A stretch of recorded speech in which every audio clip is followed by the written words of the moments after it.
पे तू आंचल, तू ही बचाती रही धूप से। देखते हैं भगवान को, है माँ तेरे प्यार के रूप से। रूप से मन है अपना चंचल माँ, माँ मेरी माँ, ओ मेरी माँ। निर्मल पावन शीतल माँ, तुझको पूजो हर पल माँ, माँ मेरी माँ, माँ मेरी माँ।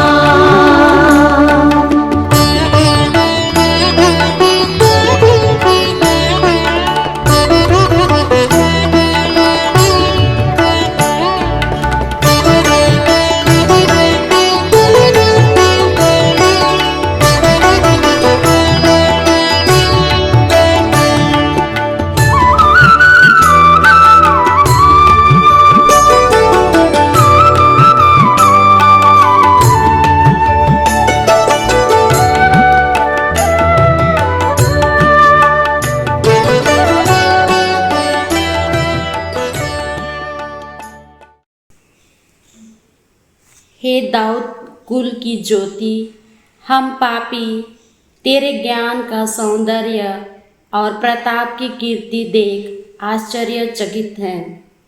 तेरा पुत्र यीशु दुष्ट आत्मा के अधिकार को और अज्ञान के अंधकार को दूर करने वाला सूर्य है। तू उसकी उषा है। आज भी तू इस पवित्र स्थान से ईश्वरीय कृपा और पापों की क्षमा दिलाती है। हे कृपा की माता, निष्कलंक कुंवारी, हमने असंख्य पाप किए हैं, पर अटल विश्वास के साथ तेरी शरण में आते हैं। तुझ पर मेरा दृढ़ भरोसा है। हे दया के सागर, निष्कलंक माता, तेरा नाम हमारे लिए अमृत पान है, मधुर गीत है और सुगंधित लोबान है। तू हमारे हृदय का आनंद और प्रकाश है। मरते समय तेरा आह्वान हमारे लिए स्वर्ग द्वार खोले। आमीन। यदि हम सभी माताओं के प्रेम को एक ही हृदय या दिल में संचित करें, तो भी अपने बच्चों के प्रति माता मरिया के प्रेम से बराबरी नहीं किया जा सकता। माता मरिया का प्रेम हमारे लिए उमड़ता हुआ सागर की तरह हमेशा हमेशा के लिए बनी रहती है। आइए हम उसी माता मरिया के जन्मदिन का उत्सव मनाने के लिए अपने आप को आध्यात्मिक रूप से तैयार करें, उनकी ओर हमारा ध्यान केंद्रित करें, उनकी अच्छाइयों को, उनके आदर्शों को अपने जीवन में आत्मसात करने का प्रयास करें। आज जब हम 9 दिवसीय प्रार्थना के 5वें दिन में हैं, आइए हम माता मरिया के मिस्र देश पलायन पर मनन करें।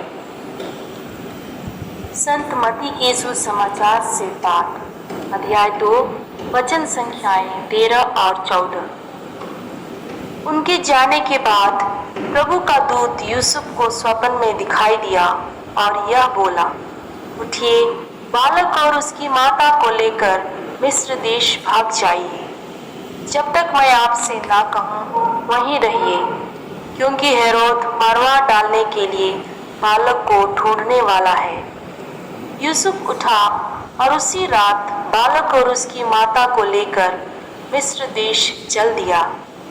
वह हेरोद की मृत्यु तक वहीं रहा, जिससे नबी के मुख से प्रभु ने जो कहा था वह पूरा हो जाए, मैंने मिस्र देश से अपने पुत्र को बुलाया। यह प्रभु की वाणी है। ईश्वर को धन्यवाद। तो सबसे पहले हम माता मरिया की उस दशा को स्मरण करें जहाँ माँ मरिया ठंड से ठिठुरते शिशु यीशु को उठाकर एक अनजान उबड़ खाबड़ तथा संकीर्ण पहाड़ पर्वत वाले रास्तों पर जोसेफ के साथ चुपचाप बिन कुछ बोले अपनी यात्रा रातों रात शुरू कर देते हैं। इस यात्रा के दौरान माता मरिया को शारीरिक, मानसिक, आर्थिक एवं आध्यात्मिक जैसी बड़ी बड़ी मुसीबतों का सामना करना पड़ा। बेतलहम को त्यागना भी तो बहुत बड़ी चुनौती थी। वो शायद ही अपने मन की बातों को किसी से कह पाती। उन्होंने बिना किसी को कोसे संत योसेफ के साथ अपने प्यारे बेटे को गोद में लिए स्वीकार करते हुए अपना रास्ता तय किया। ये तो माता मरिया की सबसे बड़ी समर्पण की भावना को दर्शाती है। एक तरफ हेरोद के हाथों से हमारे संसार के मुक्तिदाता को सुरक्षा देना, रास्ते की अंधेरी राह के भय से बचाना, शीतलहरी से उस मासूम बच्चे को सुरक्षित रखना, खुद की परवाह किए बिना इतना बड़ा त्याग करना कोई मामूली सी बात नहीं थी। ईश्वर के दूत की आवाज एवं उनकी आज्ञा को पालन करना माता मरिया ने सहर्ष स्वीकार किया। ये माता मरिया के अथाह प्रेम का ही प्रतीक है। आज्ञा पालन को उन्होंने एक हारमाला की तरह धारण करके यीशु ख्रिस्त संसार के उद्धारक परमेश्वर के इकलौते बेटे को हमें देने से नहीं चूकी। हम सब धन्य हैं, आशीषित हैं माता मरिया जैसे निष्कलंक, स्नेहिल एवं दयामयी माँ को पाकर, जो हमारे लिए ईश्वर से प्रार्थना करती, हमें अपनी आंचल तले संभालती, शत्रुओं और बुराइयों से सदा हमारी रक्षा करती और हमेशा हमें पिता ईश्वर के करीब लाने में लगी रहती।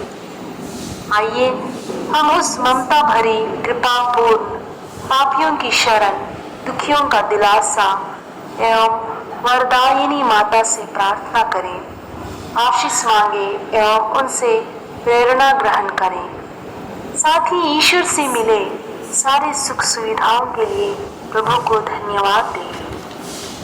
विशेषकर माता मरिया से मिले कृपादानों का मनन करते हुए प्रभु का धन्यवाद करें।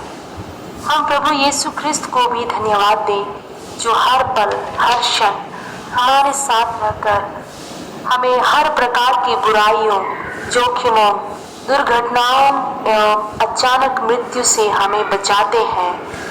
उन्होंने अपनी प्यारी माता को हमारी माता के रूप में दे दिया। हम उनका महिमागान करें।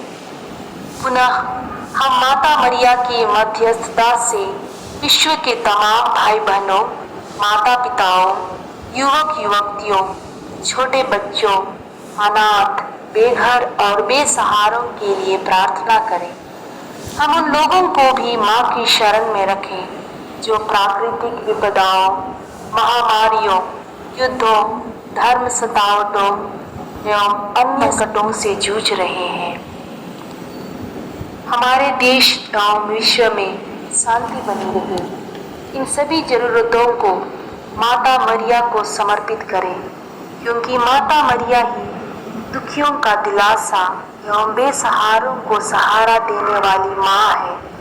वो हमारी आवश्यकताओं एवं प्रार्थनाओं को प्रभु के पास ले जाती है और हमारे लिए निवेदन करती है।